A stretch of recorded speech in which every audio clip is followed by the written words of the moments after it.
to be demonstrating 4 different lifts. The first lift that I have is the dumbbell chest press, and you're supposed to do it on a bench, but since I'm at home, I don't have a bench. I just have these chairs, so with that, the muscles involved are the pectoralis major, the anterior deltoid, and the triceps brachii. And the joints you use are your shoulder and your elbow joints. So when you get into the lift, you're going to grab your dumbbells and you're going to lay down on your bench. And you want to have your dumbbells at nipple length, just outside of the chest.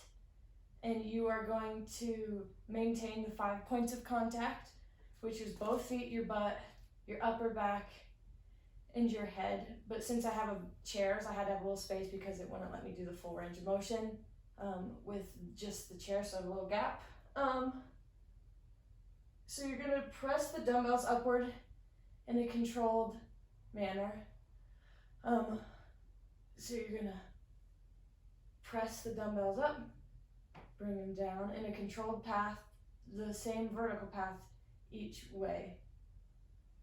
And while you want to make sure you are keeping your pace and your breathing.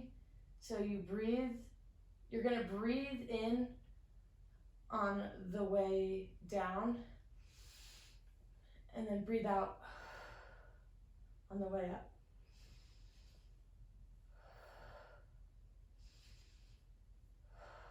And usually when you get to the bottom of your lift, the pushing up is the explosive part.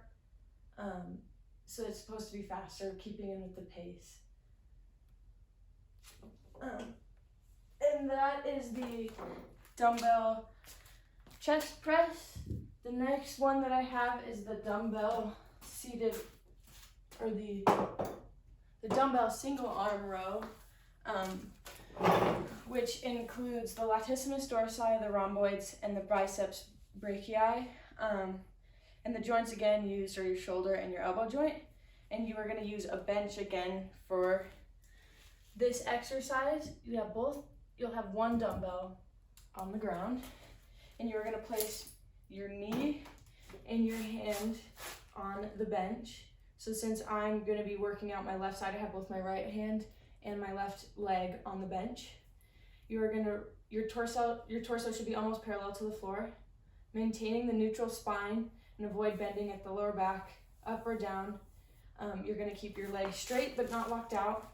And then with your opposite hand, your free hand, you're going to reach down and grab the dumbbell with the thumb wrapped around the handle and the palm facing the bench. And so when you're about to engage, make sure you keep your spine neutral. And then you are going to slowly flex the elbow and then pull the dumbbell upward until it reaches the torso. And then slowly lower the dumbbell following the same path used for the upward movement in the start position. So you're gonna pull the elbow up and then release it back down. And your breathing pattern for this is you exhale on the concentric, which is when you pull the dumbbell up. So you exhale and then inhale as you lower the dumbbell. So you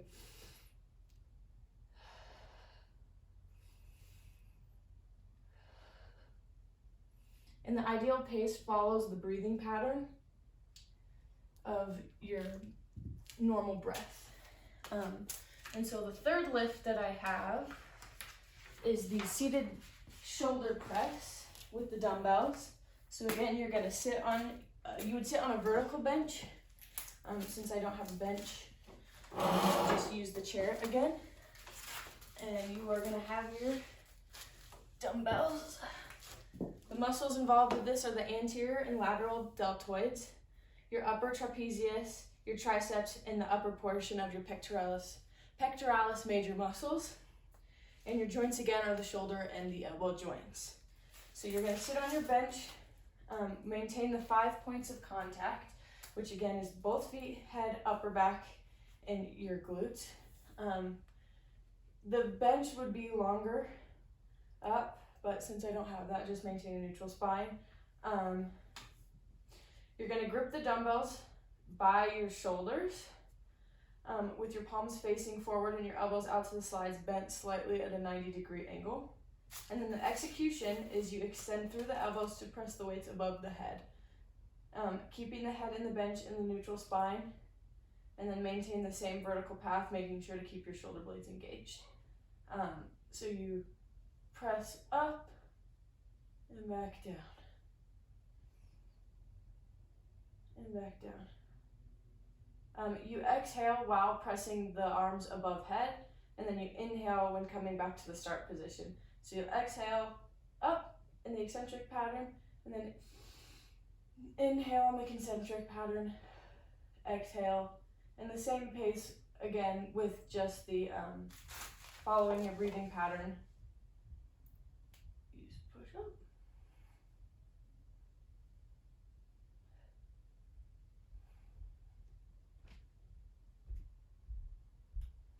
This is the barbell back squat. So again, with that, it'll usually be on a rack, and you'll set it to about shoulder width apart, or shoulder height.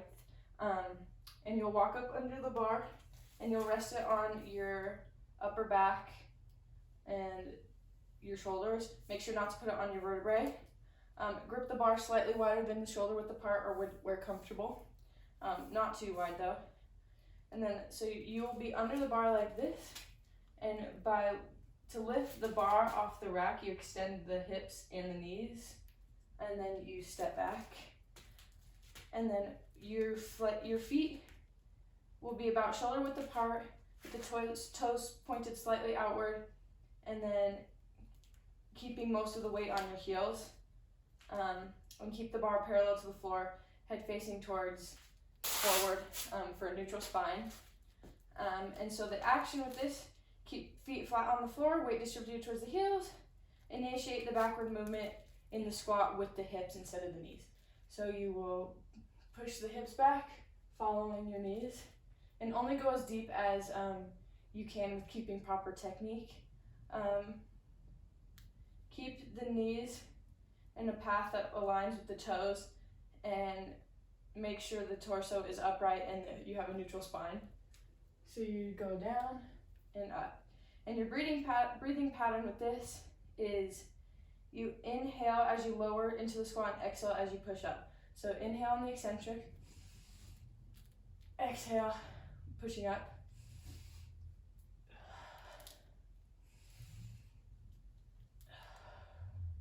And the pacing with this follows the same thing as the pacing follows your breathing pattern.